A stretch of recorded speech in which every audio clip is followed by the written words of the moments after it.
He's right here. He's right here. Kunal.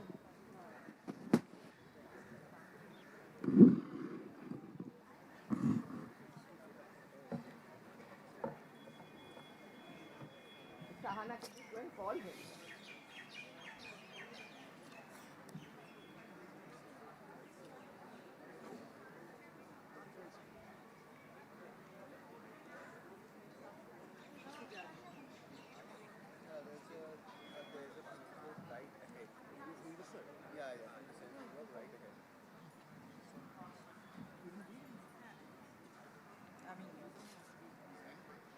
Pooja, Pooja, please take photos. I don't know where the photographer is. Go in front and take the photo. Come and announce it. Give them the names here. Yeah, you just hand it over to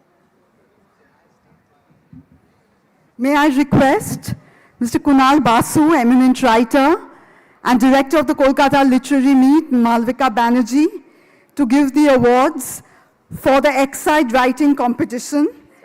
In third place, we have Shishir Ganguly. May I please call Shishir onto stage to receive his certificate. Congratulations. A big round of applause, please.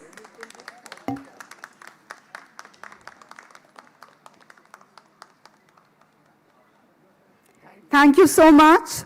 In second place, we have Anindita Vaidyanath. Anindita, please come on stage.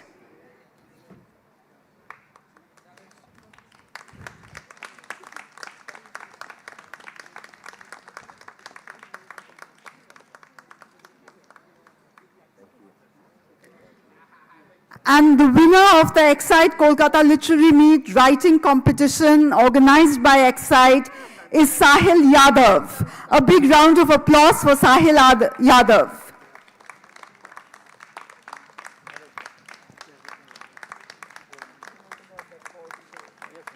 The winners will also be receiving some books from the Kolkata Literary Meet. Your phone.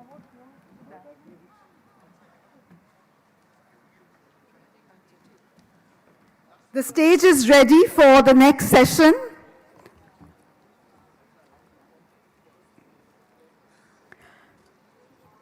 Across genre, languages, and decades, Kunal Basu discusses past and future books with Pinaki De and Rituparna Roy. Kunal Basu is one of the most eminent writers of our time and needs no introduction.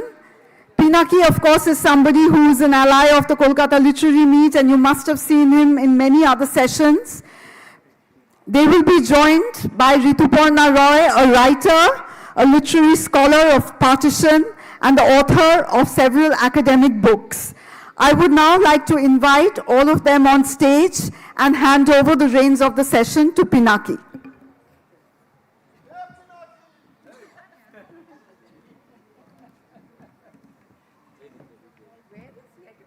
I can hear his voice only.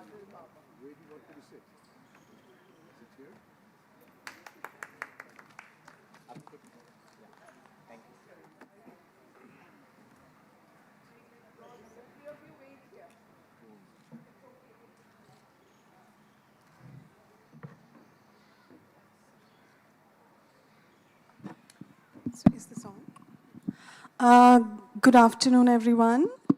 Thank you for joining us. And thanks, Mala, where is she, for inviting us for this very special session. It is very special because we are here to celebrate a life and a literary journey of 25 years. You know, 2026 marks the 25th year of Kunal Basu as a published author. His first novel, The Opium Clerk, had come out in 2001. Now, before I go into the books and the journey, I just want to say one thing about his life, which probably most of you already know, but I feel that it is important to remember that in a moment like this, when we are looking back, which is that he actually came to writing late in life, as in writing as a second life. He was born and brought up in Calcutta in a family buzzing with the arts, to a publisher father and a writer mother. He studied engineering in Jadavpur and then went on to the US to do his graduate studies, and then shifted gear from engineering to management, which he taught for the next several decades, first at McGill University, Montreal, Canada, and then Side Business School, Oxford, UK. It was at Montreal that he first started writing fiction when he was very well established as an academic in his 40s. And what followed has been a very fecund quarter century. I remember I had taken a very extensive interview of him in 2016 from the Punch magazine, something he told me then, about the 4 A's in his life. So growing up, he actually wanted to be an artist, and everybody believed that because he was very good at drawing. In his college and university years, he was very passionate about acting. But then he became an academic very reluctantly, and then finally settled into being an author, which he has been for the last 25 years. He has written 15 books in 25 years. That's a phenomenal feat by any standard. But I think what is more important is the fact that his has been a wide range, from historical fiction and contemporary narratives to short stories, one of which was adapted on screen, to memoir, and perhaps more significantly for us, writing both in English and Bangla, like writing novels in both English and Bangla, which he's the only one to do after Bonkim, as far as I know. And that too has written quite a bit, 4 novels. So here he is, after all these years, and I have been a long admirer, just like Pinaki, and I've been reading him since 2004, when I was first asked to write, to contribute to an edited volume on his first 2 novels, The Opium Clerk and The Miniaturist by Professor Shubir Dhar of RBU. And what started then has continued for the next 2 decades and more. It has been a privilege for me to know him and his family, and it gives me great delight that I'm here in conversation with him. I think that's the same for Pinaki, right? Yeah. Am I audible? Yeah. So basically, I didn't meet Kunal before Japanese wife. Of course, I encountered his short story, Lelin's Cafe, in London magazine, which I found quite intriguing. And I thought, who is this writer, who just came up with this very interesting short story? I was, of course, then an academic in Calcutta, steeped in these communist ideas, and there is this wonderful story set abroad. And then, of course, I began to design his books.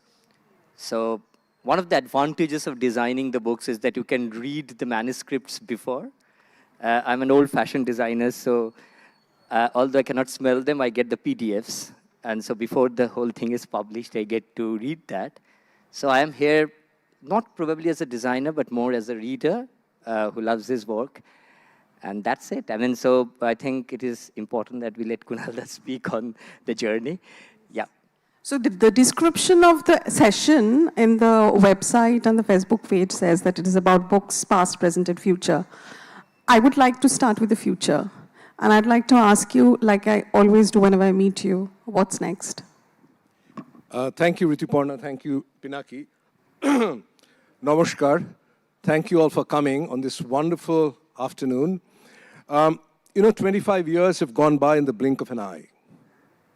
I can still remember the night of snowstorms in Montreal, where I lived, where I wrote, paradoxically, a story which was set in the Sundarbans. And the story was The Japanese Wife. I still remember that night, the Millennium Eve, 31st of December, 1999, when in London, the story of The Miniaturist, my second novel, suddenly appeared in my mind. And I can remember very clearly the a very nervous lunch I had with my literary agent, Philippa Brewster. When I was sitting across the table, she had read my manuscript, and I didn't know whether she would take me on as an author. And she asked me all kinds of questions, and I did not eat any lunch. The food turned cold. And at the end of it, typical of a middle-class Bangali boy, I asked her, do you think this novel will be published? And she said, I think so.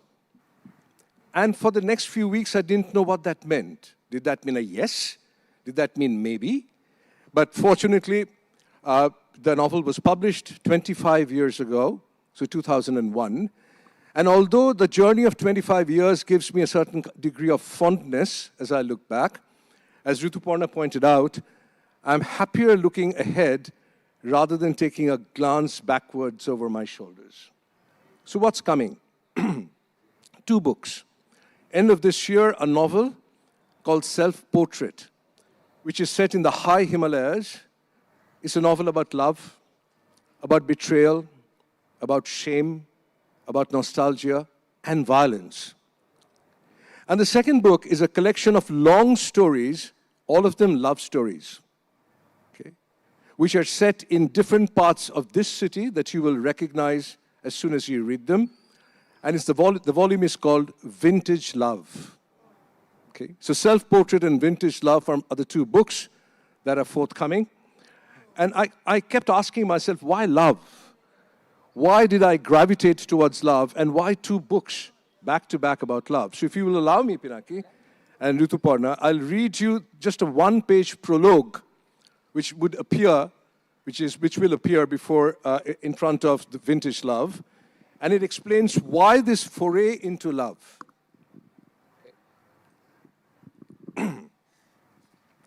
So here we go. Why love stories? Writing love stories is a risky business. One could be called a sentimental fool or a hopeless romantic, an escapist even, who ignores life's real problems to pursue something as illusory as love. Furthermore, it might invite unfavorable comparisons with the classics.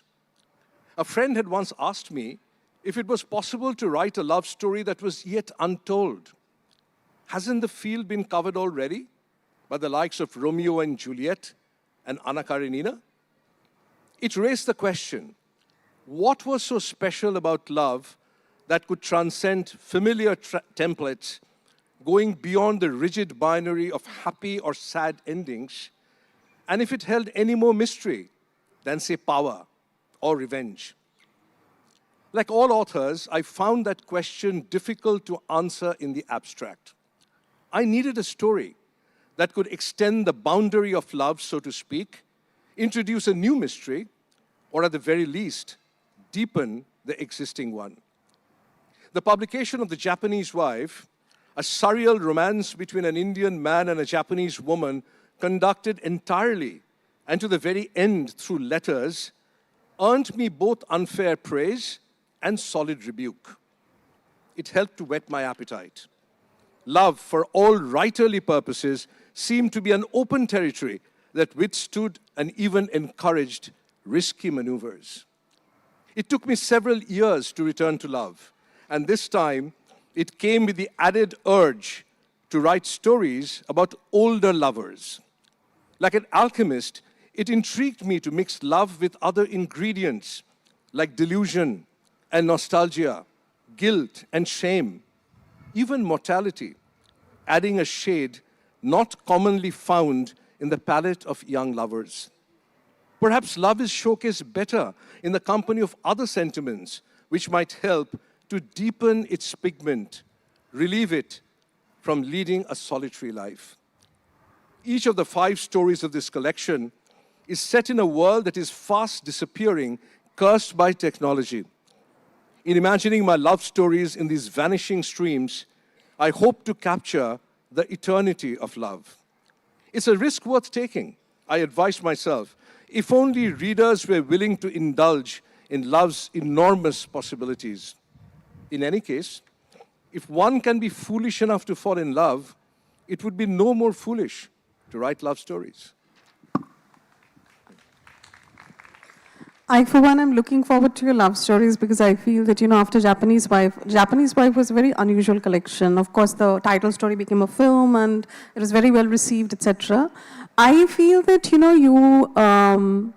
romantic love has not been a focus of yours. What I feel that the love that has been is, and what we have seen in novel after novel is actually more compassion and a lot of surrogate families. So it'll be very interesting to see your take on vintage love. I just mentioned at the beginning about the various genres that you've written in. I think, historical fiction is what you started off with and wrote for the longest time uninterrupted. And I feel, in my understanding, I think that it is what you're most well known for. And, historical fiction, one cannot write historical fiction without having a historical imagination. That's an absolute must.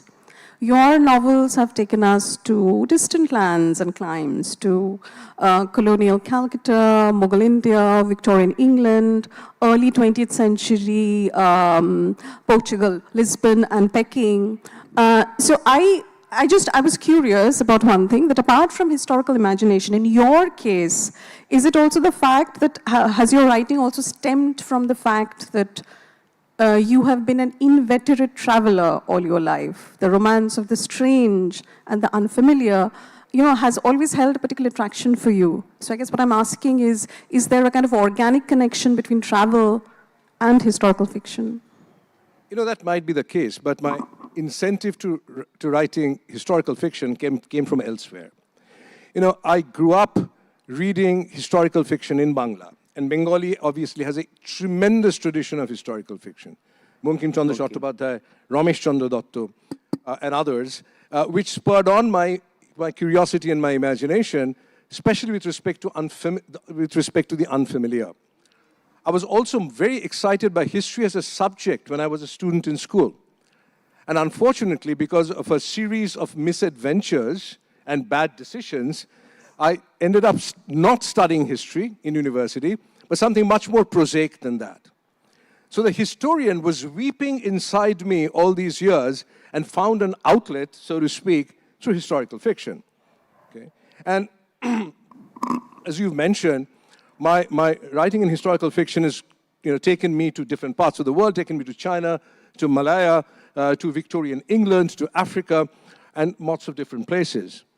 And as an aside, I will tell you this, that once I was doing an interview in the US and had a razor-sharp interviewer who had read everything, like you have, of my writing, and you have. So he said, Mr. Basu, you've written about opium, but you're not Chinese. I said, no. You've written a novel set in Mughal India, but you're not a Muslim. I said, no. You've written a Victorian novel, and you're not even white. Do you think you own this world? And the answer came to me instantly. I said, yes, I do own this world. I own this world by my imagination. Okay? So historical fiction gives vent to a wildering imagination, which unfortunately I seem to suffer from. Okay?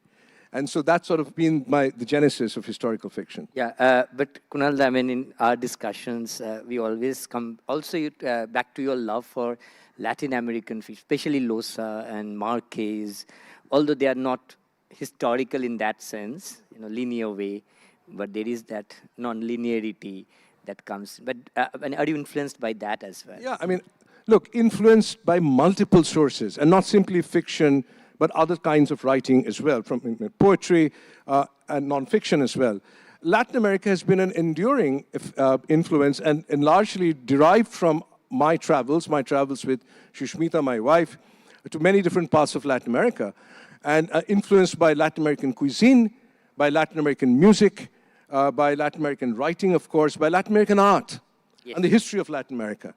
I think there are several sources of influence in my writing, some directly from other pieces of writing by other authors, but also from life in general. Yeah. So basically, I mean, you want to ask? No, not okay. I wanted to move on to other topics now. Okay, fine. So will I do that? Yes, okay, please do. So I was thinking again, Kunal, of another shift that happened with the publication of Calcutta, for example, right? So when that manuscript came to me, I was really surprised I actually asked you, I mean, did you write it? Because it was so different from the kind of writings you did earlier. So if you can tell, how that shift took place and why. So I had written four historical novels on a trot. The Opium Clock, The Miniaturist, Racist, and The Yellow Emperor's Cure. And my agent, who I mentioned, Philippa Brewster, as well as my commissioning... So we are indeed inside the Alipur jail, right? 26th January. And my commissioning editor, Maggie McKernan, said, Kunal, you're a Calcutta boy. When will you write your Calcutta novel? And I said, well, I don't know. Because I don't write themes. I don't start a novel by saying, I'm going to write about environment and ecology. And let me see if I can find a story to fit that. I don't write a novel saying, I'm going to write a novel about the post-colonial experience of an Indian. That's not my starting point. Has never been my starting point. Okay? I have to think of a story. A story needs to appear in my mind, which keeps me awake at night. Okay? And one of my challenges of writing about Kolkata was this. See, I'm a thoroughbred Kolkatan. And I tell my friends, I boast to my friends that I can find my way blindfolded in any alley of this city. Now, that has its risks if you're a fiction writer. Because then there's no intrigue. Then there's no strangeness. Then there's no question mark. You know everything, right? You know everything that is in the street corner. You know every fish market. And therefore, for a long period of time, I could not find strangeness in this city. Okay? And then something happened. So I was walking along Sadr Street. You would all know Sadr Street, okay, next to the Indian Museum, fairly late at night, around 10 o'clock. And I saw a bunch of young men, very good looking, sitting on motorcycles, smelling of expensive perfume, and wearing fake Rolex watches, gold chain around their necks and so forth. And I said, well, who are these people? Why are they here? Who are they waiting for? And there was a juice bar nearby, and I went into the juice bar, and I said, in log kaun hai? And the owner said, oh, they're tour guides. So the Southern Street hotels are known for backpackers who come from Europe and America, Australia, and then they go out and they travel around the country and they travel around the state. And so these are people who show them around, take them to Dakshineshwar, take them to the Sundarbans, take them to all kinds of different places. And I said, aur kya karte hain in log? And he said, well, he implied that if the tourist wants drugs, they supply drugs. Okay. तो और क्या करते हैं इन लोग? And then he said one phrase which said, और दूसरा कुछ सेवा लगे तो, और दूसरा कुछ सेवा लगे तो. And he said, this is strangeness. Now, one does know about male prostitution, but at male prostitution on Sadr Street, these are the people on motorcycles, smelling of perfume, fake watches, gold chain. I have my story.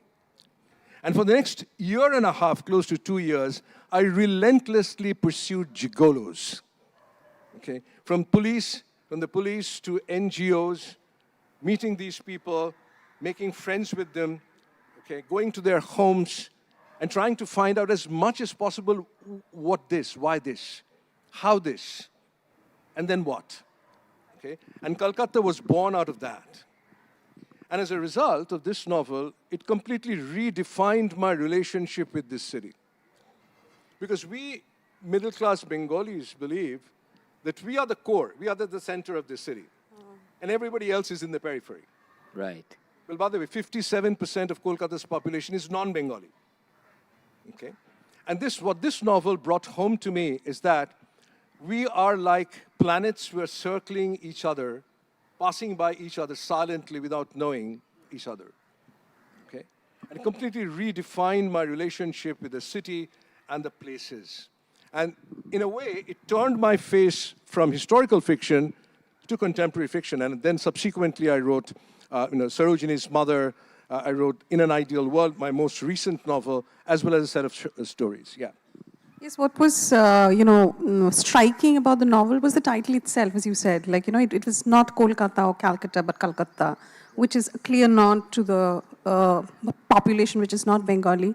Two things I remember very much about Calcutta, apart from the book. I mean, apart from the text that is the cover. It was stunning. And a film that you had made, right? You had made a trailer No, or something? yeah, we made a kind of a book trailer kind of a thing with Kunalda. So Kunalda took us to all those places at night. To Zakaria Street and Chitpur and those areas where the novel is located. But so that, sort of the long answer to your question, that was sort of my transition from writing historical fiction. Now, I haven't abandoned historical fiction. Right. Okay. And there's a thought which is circulating in my mind right now. What am I going to write next? And one might just be another historical piece of historical fiction. So this shift to contemporary times, just around the time that you wrote Calcutta, was also the time your first Bangla novel came out, Rabi Shankar. It happens to be my favorite among the Bangla ones, and it takes us back to the recent past, to the Naxalite Calcutta of the 70s. Now, how much did your own experience of being a student activist in the 70s shape that narrative? I'm sure it did, but let me talk briefly about why writing in Bangla. The fact that I write in English is actually quite strange to me. And I've been writing in English for a very long period of time is actually quite strange to me. Because I was born in the hot house of Bengali intelligentsia. My mother was a very well-known author in Bangla, with fiction and non-fiction. Her book, Bangla Nari Andolon, Women's Struggle in India, is one of the foundational texts on women's movement in this part of the world. My father was an independent publisher. Okay? And in our house, I grew up in a house full of books, and they were the luminaries of Bangla Sahitya who used to come to our parents. My father published Manik Bandyopadhyay, for example. Okay? So there were filmmakers like Ray and Khatak. My mother used to act with Ritik Ghatak in plays, and Mrinal Sen, I acted in as a child actor. You were there as a child. I was a child actor in Mrinal Sen's in films, 2 of Mrinal Sen's films, theater actors, poets like Subhash Mukhopadhyay. You did theater as well, right? I did, so, but that was at an older age. And so I was steeped in Bangla Sahitya. And my early writing, mostly poetry, very bad poetry, was in Bangla. Okay? But I was also very fortunate that at the time I grew up, and at the school I went to, which was South Point, not a missionary school, okay, our teachers were amazing.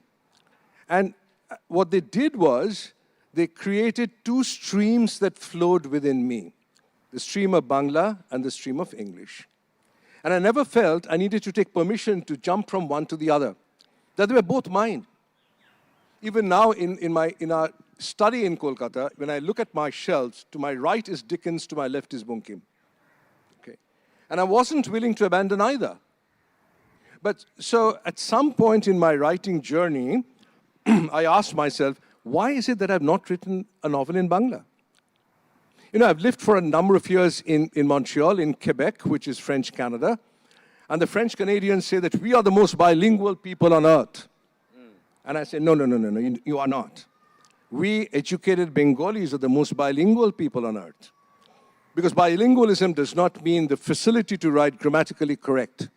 Okay? It means being comfortable in the literary traditions of 2 languages. Okay? Except that, as you pointed out, after Bankim Chandra, no Bengali author had written full-length novels in English and in Bengali. And I said, okay, I will write one. And that, Rabi Shankar was a result of that. Did my years, very few years in university, help me to see the world of Rabi Shankar more clearly? Of course. I grew up in the 70s, studied in Jadavpur University, and the then Chief Minister of Bengal, Siddhartha Shankarai, said, it is safer to walk through the jungles of Sundarban at night than to walk to the campus of Jadavpur University during daytime. So that was the world I inhabited as a college student, and of course. And you were in the How did you survive that? How did you survive that jungle? Was that jungle time? Of that as well. I reveled in it. I reveled in it because in the 70s, who wants to write fiction? I wanted to commit the Indian Revolution. Okay. Actually, the interesting story, I don't want to run out of time, but I will tell you about the Japanese wife. The experience that led to the writing of the Japanese wife came about in the 70s when I was traveling in a village in Bengal along with a comrade of mine. And writing was very far from my mind. I was not thinking about writing fiction. I was thinking of committing the Indian Revolution. Okay? And my friend pointed to a portly gentleman at a ferry and said, "See that man? He's a school teacher. He's bald, dhoti kurta, with an umbrella under his arm. And, he has a Japanese wife." Now, in a city like in a metropolis, you would expect Indians to have foreign spouses, okay? But in a village in South 24 Parganas, a man, a school teacher with a Japanese wife? Now, I was very fortunate. I did not ask any follow-up questions. I mean, where did they meet? Does he speak Japanese? Do they have kids? And what languages do they speak? Does he go to Japan? A whole bunch of questions I could have asked, but I didn't. And 25 years later, on a night of snowstorm in Montreal, I wrote the story of the Japanese wife. Why? How? I don't know. This is the strangeness of the human mind, that it absorbs ideas, information, and thought, and then makes something of them. Okay? And so, substantial parts of my writing are obviously derived from my life and life experiences, and in the case of Ravi Shankar, certainly my life as an activist played a role. We were very, very nervous entering these premises, you must realize. Coming into Alipur jail for a literary festival is a very novel experience for me, because I spent 5 years of Jadavpur trying to stay outside of this jail. Do you still have a warrant against you? I mean, was there a warrant? Yeah, Maintenance of Internal Security Act, MISA. Why do you have to bring that up? No, I thought that's like a interesting anecdotal stuff. I mean, unless you are a revolutionary sometimes, also, failed revolutionary, can I add that? You don't write sometimes. Sorry, Kunalda, for this. Yeah. So Kunalda also, one thing that really, makes me, made me come closer to you is your love for art, right? And it's very rare for a designer. I design book covers, and it's very rare that I speak with authors directly, because it's normally, given by the publisher. It's like commissioned work, and I do too many covers, right? I do read all the books, and when Ogata Mukherjee, one of our friend, introduced me to Kunalda's writing. Kunalda's book was in Penguin then, and then it shifted to Harper. It has come back to Penguin now. They wanted to do a new set of covers, right, Kunalda? Yep. And I'm very wary of, talking with authors about covers, because sometimes some authors get it, some authors completely don't have a visual sense. Sorry for telling this. But with Kunalda, I never talked about the covers. We ended up talking about art, posters of, Polish posters, Tassis, Miro, Picasso. And when I went to Oxford home, we ended up talking throughout the night about art. So Kunalda, your fondness for art, if you can speak about that. Yeah, I mean, look, the sibling arts are very important to me. We are practitioners of different forms of art. So a dancer dances, a musician practices music, a thespian does theater, I write. But I think the fountainhead of our artistic imagination has commonalities, draws from similar sources. And as you pointed out earlier, I wanted to be an artist. I didn't want to go to university. I wanted to go to art school. But that didn't happen, okay? I wanted to be an actor. I was mesmerized by the stage. And therefore, You did PLT, right? Sorry? PLT. Yeah, People's Little Theatre, which Utpal Dutta was the author, writer, director of, and I acted in some plays there. So all of these have had an influence on me, influenced my visual imagination, for example. Theatre and cinema influenced my notion of scene setting and transitions, characterizations and dialogue and things of that nature. Art has been an enduring influence in my life and continues to this day. And as you correctly point out, Pinaki, most publishers don't really take their authors into confidence when they design book covers. So they would pass on a book cover and say, oh, by the way, this is the cover of your book. I'm known to be fiendish when it comes to book covers. I'm known to be a real pest when it comes to book covers. So if I do not approve a book cover, the publisher is not allowed to publish it. I moved away from a publisher, a Bengali publisher, because they put on a book jacket without consulting me, and it was an awful book jacket. And I don't give that book to anybody. I don't give the book to anybody. My association and collaboration with Pinaki, I think we know which one you're talking about. yeah, has been one of the most charming aspects of my writing life. Why charming? Because not only is he, I don't see him as a book cover designer. I don't really. I see him as an artist. Some artists, yeah. So some artists paint on canvas, they paint on board, some do murals on walls. He does all of those, but he also puts his art on book covers. And in addition, he is a scholar, so he reads, as he said. Yes, and he reads, and then we have long conversations about the book. And then we talk about, well, how should this be manifested? How should this be manifested through art? And it is true that we end up more time talking about various traditions of art, what influence, where, how, and so forth. And in the case of Calcutta, I'll tell you, Pinaki did 7 jackets, 7 book covers. Yeah. The one that eventually won him the prize, and it's a very striking book cover, The Dog Man, was one that he did last. So it's a charming part of book publishing for me, that I get the opportunity to work with him after the manuscript has been commissioned, to go over how his art will complement, will manifest my writing. It's also very challenging. I'm very fearful of doing Kunal's book because, every time there is this pressure of doing better than the last time. So you're going to do his covers all over again? Yeah, right? so I have redone all the covers again. So the new book covers have all come up again. So I'm doing the same book twice. It makes me feel wonderful. But also, Kunal, very interesting. And this is not about my design, but this is about his writing.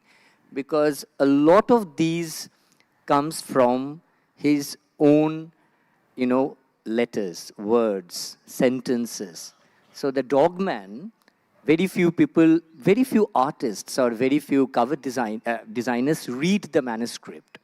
I read every bit of it, normally once or twice. And the Dog Man comes from the last pages of Calcutta. So there is this very poignant description of dogs wandering in the lonely street. And Jami, the protagonist of Calcutta, is feeling very vulnerable. And it's not a very fierce dog. It's a dog, the street dog of Kolkata is very vulnerable. And so we took the entire thing from Kunal's writing only. So it's not as if...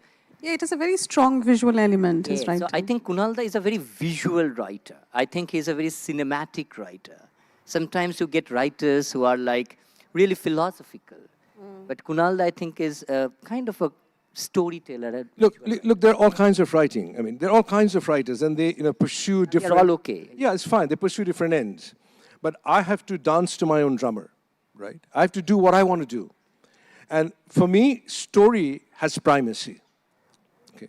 If a story does not keep me awake at night, then it would not hold my attention for however long it takes to write it. And I cannot expect that my readers will find it exciting to read. Okay? And of course, a novel is more. It's about language, it's about texture, it's about mood, it's about lots of different things. But fundamentally for me, if the story isn't powerful enough, if it does not intrigue me, if it doesn't lead me to a journey of exploration as an author, then it doesn't work for me. And therefore, I was asked a few weeks back by a journalist in Toronto, is there something you fear losing? Interesting question, right? Is there something, Mr. Basu, that you fear losing? I said, yes.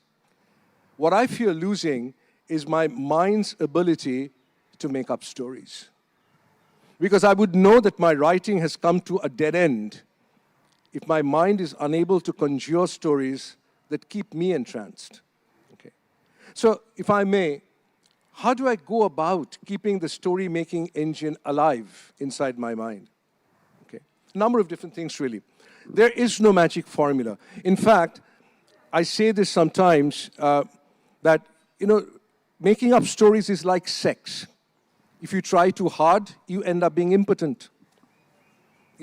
So there's a natural process whereby stories come about, and one has to nurture that process, do everything around it not to disturb it too much, and then it achieves its full potential. Okay. So one thing I've learned, to use my lips sparingly, to use my eyes and ears more. I've learned to be non-judgmental. When we meet somebody who's very different, who's very unusual, who's very strange, and we say, oh, I don't like this person. Oh, this person is a bit like that. Okay? But judgment intrudes into observation. Judgment intrudes into a story-making mind that wants to spin its own yarn. Okay? And most importantly for me, I want to daydream. And I daydream all the time. As I was waiting for the previous session to end here, and I was chatting with a bunch of friends outside, sitting on a bench, I was daydreaming. Okay? And through daydreaming, the genesis of a story takes root. And then, of course, you've got experiences. I put myself in situations expecting that something might come out of it. I don't know. So right behind Alipur jail is Presidency Jail. You know this, right? Right behind Alipur jail is Presidency Jail, where Aurobindo Ghosh was interred, where he had this seminal experience that transformed his life. And there were many other people who were imprisoned in Presidency Jail. A few years back, I got myself admitted into Presidency Jail as an observer. Okay? I thought there may be a prison story that I could write. But to do that, I obviously have to read up stuff, but even more than reading up stuff, I need to spend time in jail. Now, as I told you earlier, I've been successful in avoiding the jail so far as a prisoner. Okay? So I have to now make my way in as an observer. And thankfully, in this city, there are officials who work in government, who are important people, who still indulge authors. I don't know in which other city they would. Certainly in Oxford, I won't have any chance of being inside a jail. Okay? But in Kolkata, I was able to persuade a senior IS officer and said, can I spend a few days inside the Presidency Jail? He said, it's difficult, Kunal, and you must behave yourself, but I will make it happen. So I spent some time in Presidency Jail, hung out with, and he said, look, there's one thing you can't do. You can never ask a prisoner what brought him here. Okay? I said, fine, I won't. And I spent time with them, and in these big cells, ate the food. Going to the latrine was a challenge. They were very smart. So one of them said, you are here to write a story about us, right? I said, maybe. He said, well, just make sure that your readers don't start to yawn. Okay? So he was giving me creative advice. Okay? And so, why would I do something like that? I would do something like that because normal life of a citizen in Kolkata, we go about our work, we go to our offices, we meet, hang out with friends, people go to clubs, etc., takes you out of the business of novel experiences. You repeat familiar experiences over and over and over again. And if I do that, my story-making engine inside my brain would stop. So I would need to give myself strange experiences. And if I do that, that's the only trick that I play on myself in terms of creating the basis, the genesis of a novel or a story. In these 25 years, looking back, is there anything that you would have it otherwise? I wish I'd taken much earlier retirement from Oxford. I wish I became a full-time writer when I was in my 30s. My agent, Philippa, who was like an elderly aunt, okay, so I would crib. I would say, oh, I wish I did this. I wish I did that. And I said, oh, Philippa, I wish I started writing earlier. And she said, Kunal, you write when you're ready. You write when you're ready. Okay. And some people become ready in their 20s. Some people become ready in their 30s. Some people become ready in their 40s. There is no age limit to writing. You never come to writing late. You never come to writing early. You write when you come, when you're ready. And I mention this because I lost Philippa as my agent and as a person last year to cancer. Okay?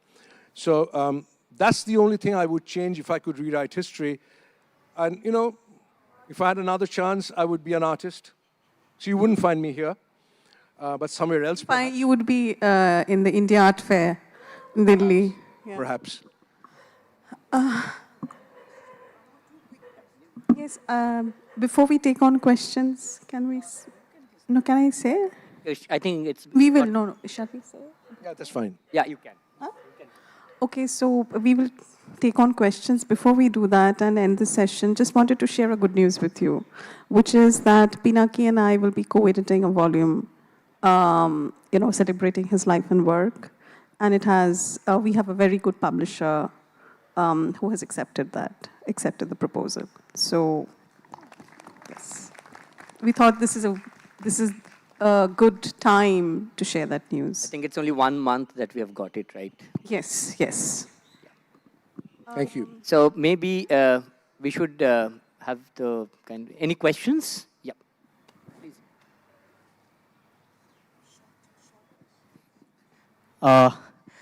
Thank you, Kunalji, for your wonderful session.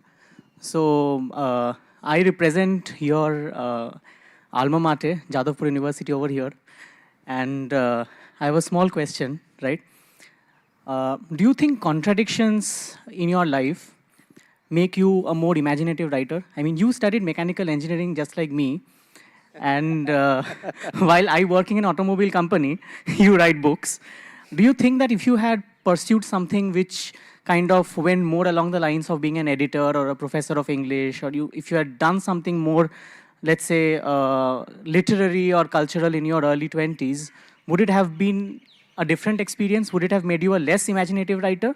Very good question. I have to give you a short answer because there are other people who may ask questions. For a long period of my life, I regretted the fact that I studied mechanical engineering. I regretted the fact that I studied sciences. And I would say, why on earth did I not study literature? Why on earth did I not study history, which was my favorite subject? On hindsight, now as my hair has turned white, I said, thank God I did not study formally the humanities. Because as you correctly pointed out, the tussle to do something which the world doesn't actually expect me to do, perhaps made me the writer. And there are a lot of people in the city who would say, oh, you are in business studies, you are in engineering, how come you write novels? I said, well, that is perhaps the magic of literature.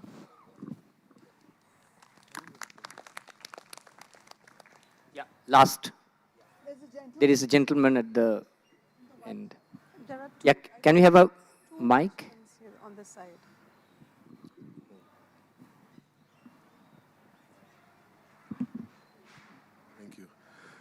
Thank you, Kunalda. It's always a pleasure to listen to you, and really enjoyed the interview. So I want to ask a point that you mentioned regarding the story and what you fear the most is losing your mind's ability to spin a yarn. But in context, what to you is the weightage of the story, and what to you is the value of the vehicle? For example, when we read P.G. Wodehouse, we know what's going to happen. But it's the pleasure of going down that road, reading the language and the way he spins it, it affords a lot of pleasure. But I seem to sense that you are on the side of story, and where I have another question linked to this, which is, if we see how it has evolved, and now short SMSs which don't even, it just, a couple of consonants to communicate, still communicates the story. So is that what will live on? Look, again, let me be brief. I don't discount, I never meant to say that all my writing is just about the story, okay? Because if it is simply plot, it can be very boring. A leads to B, B leads to C, C leads to D. Obviously, a novel is much more than that. It's much more layered than that. Okay? There is humor, there's language, there is texture, there's evocation, there's philosophical themes that emerge. All of those things make up a good novel or a good piece of literature. What I meant to say is that my starting point is always a story. Because without that starting point, I couldn't do the rest. Yeah, Borunda.